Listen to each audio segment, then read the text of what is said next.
ঢং দেখে আর বাঁচি নে গো। তা কবে বিয়ে? এই মাসেই নাকি? আরে বিয়ের কি আর বাকি আছে নাকি? হ্যাঁ, শহরেই ছেলে বিয়ে করে নিয়ে এসেছে বউকে।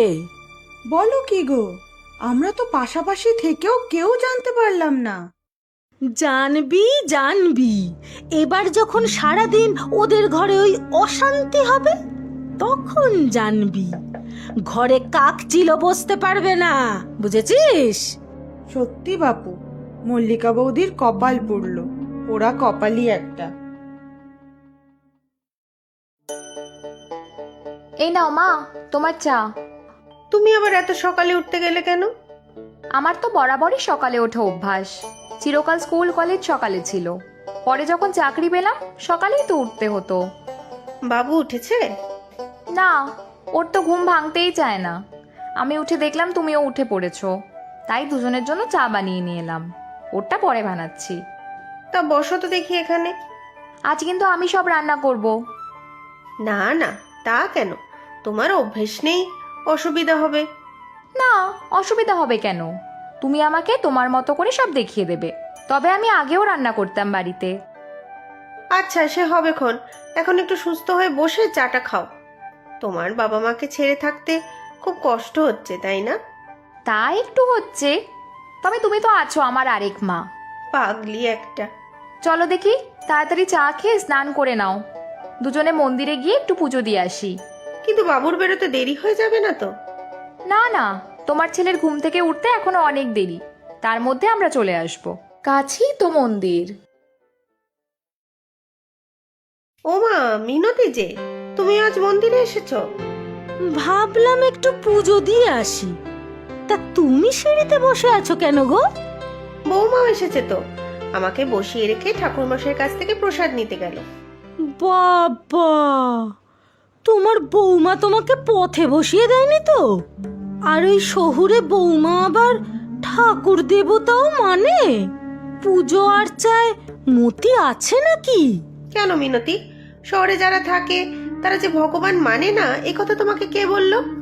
কি জানি বাপু, আজকালকার মেয়েদের যা সব ছিরি, তার উপরে তোমার বৌমা আবার শহুরে মেয়ে। এই নাও মা প্রসাদ। এই যে বৌমা, এই হলো মিনতি, আমাদের পাশের বাড়িতেই থাকে। নমস্কার কাকিমা, এই নিন প্রসাদ। বেঁচে থাকো মা, বেঁচে থাকো। তা শাশুড়ির সেবা করছো তো ঠিক করে? যখন যেমনই প্রয়োজন হবে তখন ঠিক সেবা করব কাকিমা। আর সেবা বলতে যদি ঘরের কাজকর্ম বোঝায়, তাহলে তো এখন সব মায়ের কাছে শিখছি। বাবা রে বাবা, কি ঠোঁট কাটা মেয়ে রে বাপু। ও বাচ্চা মেয়ে, সবে এখানে এসেছে, এখন আবার সেবা করবে কি? এখন একটু আনন্দ করবে, ঘুরবে ফিরবে। আর আমি কি বিছানায় শয্যাশায়ী নাকি যে আমাকে সেবা করবে? তোমাদের ঢং দেখে আর বাঁচি নে বাপু, বুঝবে পরে। আচ্ছা আসি গো, বাবু আবার বেরোবে। আসি কাকিমা, আসবেন একদিন। হ্যাঁ, আমিও যাই, পুজোটা দিয়ে আসি। কই গো বৌমা, গেলে কই? একটু চা বানাতে এত সময় লাগে? এই তো মা, হয়ে গেছে।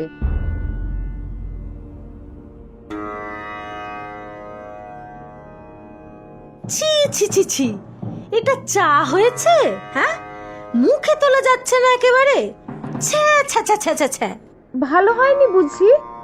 বলি, কম দিন তো হয়নি বিয়ে করে এসেছো, এখনো একটু চা বানাতে শিখলে না?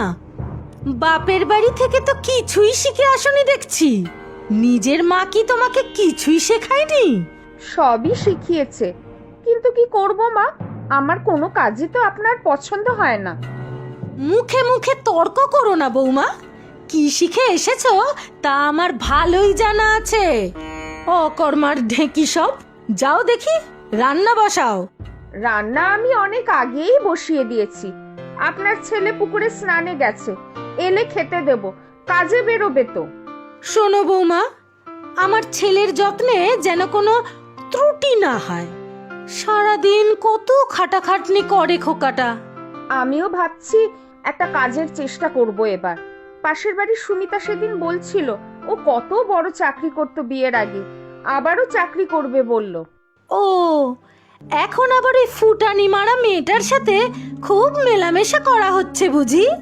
ছি ছি ছি ছি ছি ছি ছি, মেয়ে মানুষ করবে কি না বাইরের কাজ? হ্যাঁ, তোমার মাথায় এসব বুঝি ওই ওই ডিঙি মেয়েটা ঢুকিয়েছে? এতে খারাপ কি মা? মেয়েরা এখন ঘর সংসার চাকরি সব একা হাতে সামলাচ্ছে। রাখো তোমার বড় বড় কথা। বলি, যুগ যুগ ধরে যে নিয়ম চলে আসছে তা কি মিথ্যা?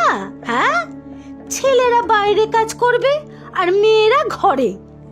মেয়ে জন্ম, বুঝলে? মেয়ে জন্ম। সেসব আগে হতো, এখন তো। মুখে মুখে তর্ক করো না বৌমা। যাও যাও, নিজের কাজ করো। আজই মল্লিকাকে বলতে হবে, ওই পাজি মেয়েটাকে দু এক কথা শুনিয়ে আসতে হবে। হ্যাঁ।